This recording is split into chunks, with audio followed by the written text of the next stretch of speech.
Hi, this is Dr. Henshaw again, and the reason that you're watching this video, we found out during the vision examination, and you may have known even before you came in here, that you have this condition known as amblyopia. Strange name, isn't it? Unfortunately, that's the name it came with.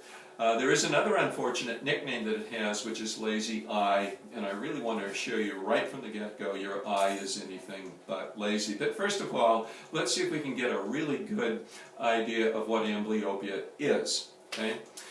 Let's pretend that your two eyes are two headlights on a car, and both of these headlights are perfectly polished and clean. That's the same idea as during the vision examination where we went through, we got the perfect glasses for you that you should be able to see 20/20.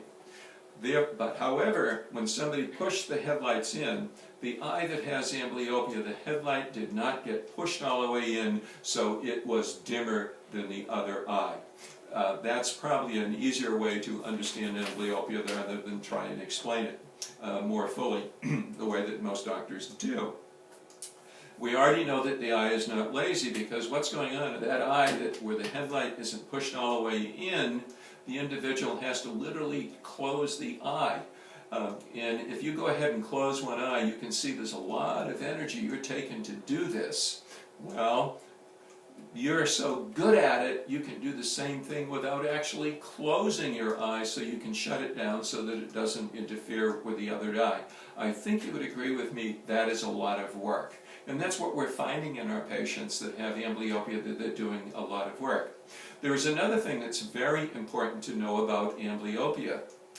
Because of some old-fashioned studies and some old-fashioned, not actually no studies at all, but old-fashioned notions that go back over 200 years ago, they were looking at amblyopia as something that you were born with it, and as you developed, as you reach a certain critical age, which there is such a thing as a critical age, but by the way, it doesn't apply to amblyopia, but they used to think that it did. And matter of fact, most doctors today think it is. So they thought that after age 6, you can't treat amblyopia, and so therefore you want to treat it early. Well, let me reassure you, as far back as 1961, Dr. Bob Sennett, who is now in San Diego, while he was in college, he did a study, and he found the success rate for treating amblyopia was greater after age 6 and 7 than it was before. Now that doesn't mean we shouldn't treat it before that age, of course. We would still want to do that now, and certainly have done that. But for those of you who are adults, the naysayers out there, I'm afraid that it's not good science.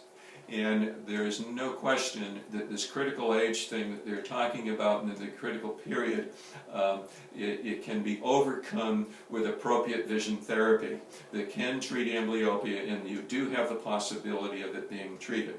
There is another thing that's very important in amblyopia too. Treating amblyopia is not a simple process. Vision therapy takes some time, and it takes some energy on our part, and it takes energy on your part. Some people, for whatever reason, think, well, I really don't want to put that much energy out in treating amblyopia. Then what we want to do is we want to be very careful, especially if you're in school, or we're talking about a child who is in school and doing academic work or close work. We want to protect the other eye from straining too much, and there are some lens therapy things that we can do to make sure that that takes place. Because you do have the amblyopia, what we would like to do is we want to check the polishing of that, not the polishing of the headlight, but see how far that filament was pushed in or not pushed in.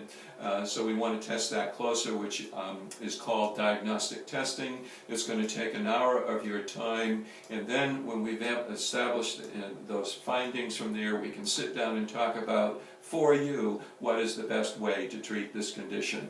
The assistant will be with you shortly to schedule that.